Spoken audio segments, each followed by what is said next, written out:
Good morning, dearest followers. Today is October 20, 2023, 9:20 a.m. Tama ba? 9:20 a.m. Ako. Miss niyo ba ako? So, kaya ako nag-file ng video nito kasi is about regarding to kay Kuya Francis Magalona, no? About sa anak niya na si Francesca Magalona. Well, in-expose yun ng mother niya. So, for the reason, ano? O sige, for the reason. Ako, nung makita ko yung mata niya, yung mata at sinum ko, yung screenshot ko, sabi ko, hawig na hawig ni Kuya Francis. Kasi ako nakita ko na face to face eh. Nakatrabaho ko si Kuya Francis Magalona. I may calling him Kuya Francis o Francis o Brad Pico sa GMA7. Tinignan ko yung mata ni Cheska, no? Hawig pa tingi-tingin ko. Pag umiti, ano, ganun talaga.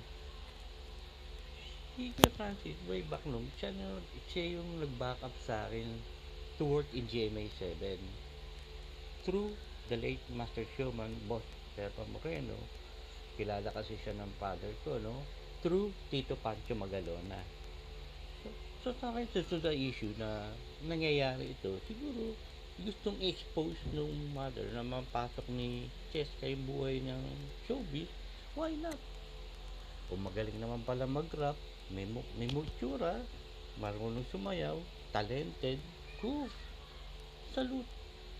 Napakabait ng mga Magalona. Nakakausap ko, nakita ko si Tito Pancho Magalona at mismo si Kuya Francis Magalona. Natagal ko siya nakasama sa GMA7. Messenger collector, props man ako, messenger props man ako ng GMA7. So pagka pinapatawag ako ni Kuya Francis sa room niya, sila, yung mga nandun, may binibigay kasi sa akin yung giveaway na naiwan ng mga promo, cake, burger, at minsan, pamasko sa akin, binibigyan ako ni Kuya Francis, may papalin, bigyan ako ng konti. At pag dinibigyan ko siya ng kape sa LSFM, no, so, papadala sa akin yung pinapatawag ako dun sa secretary ni Boss Kuya John, no. You know, ang tawag sa akin ni Kuya Francis sa GMA7 is Ozone. Ozone. May bago ba tayong mga breakdance? Kasi mahilig din ako sa breakdance. Marunong kumanta pero hindi ako marunong mag-rap. Pero I will try it for kung magkukulab si Maxine at saka itong si Cheska. Why not? Pwede rin naman siyang pumasok siguro sa TVJ o sa IT. Kung makikita naman yan eh. Pero sa akin lang, may mga bashers, no? May mga, siyempre, hindi natin maiwasan ng mga bashers regarding sa mag-ina. Respect na lang. Ako nga, ito, binili ko to for the memory of my brotherhood to Francis M. I borrowed 500 pesos pa noon, ano? Noong 2008 pa to. 2008. Kasi namatay siya 2006. Talagang tinarget ko to.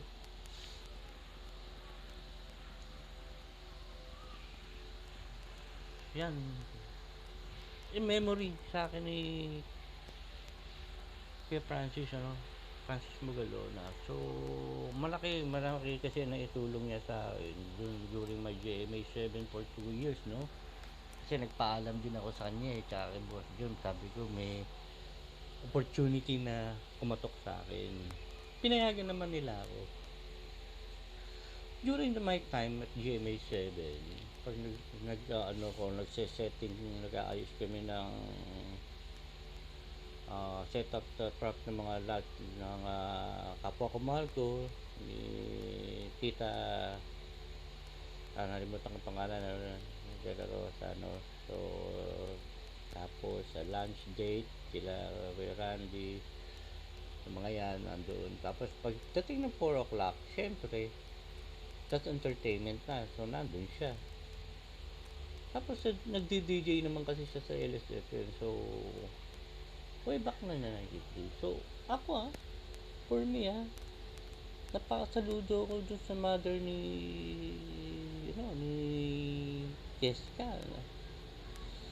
Oo, sabihin na natin ganun eh. Para sa akin kasi, kung i-base nyo yung buhay, tapos na yun eh. Ngayon, ang gusto nila, sabihin, syempre, ako, I respect to Kuya Francis, patay na siya. So, I'm always praying his soul kada gabi. Kasi ang laki na itulong sa akin yan, nasa GMA 7 ako eh. Sa mga napapakakwento ko sa inyo, hindi nilakasan ko kung loob ko, umutang ako ng 1,000 1,000 pesos, pinamutang ako niyan.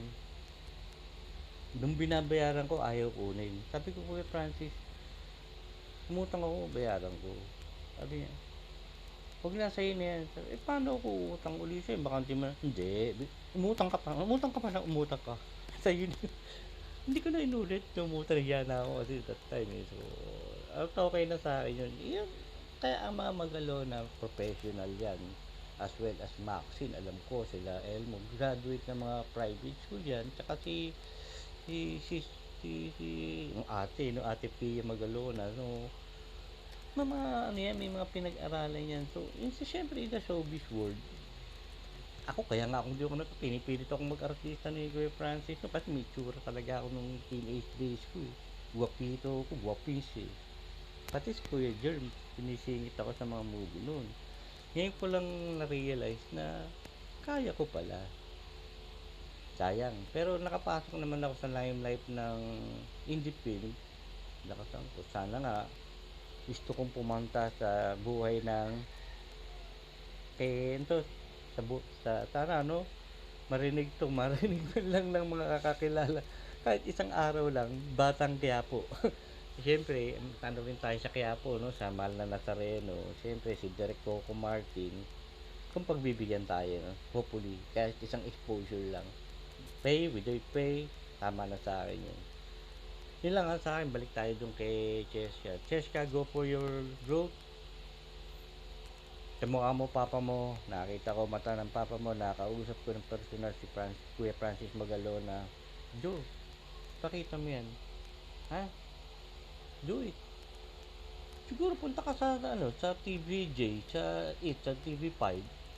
Sa karon, makikita ka naman ng mga cameraman ngayon. Pag nakita ka ng camera o makita ka expose ka, pwede ka na doon, di ba? Salute ako sa inyo in-expose niya lalo sa mama mo. Ang nanay kasi, siyempre, pagmamahal ng ina yun sa kanyang anak. Hindi yung dahil ganito. It's not the issue. What yung issue? Yung growth ng bata. Gustong pasukin siguro yung mundo ng the world of showbiz. Okay, bago mawala ito, don't forget to hit my star icon, my share, like, comment. So, hanggang dito na lang para sa akin. Sa susunod, kung meron pa. So, thank you sa mga manonood nitong video ko, no? At magpe-play. Maraming salamat sa inyo. Boss Meta, I'll try to improve binibigay mo sa akin mga tip. Bye-bye!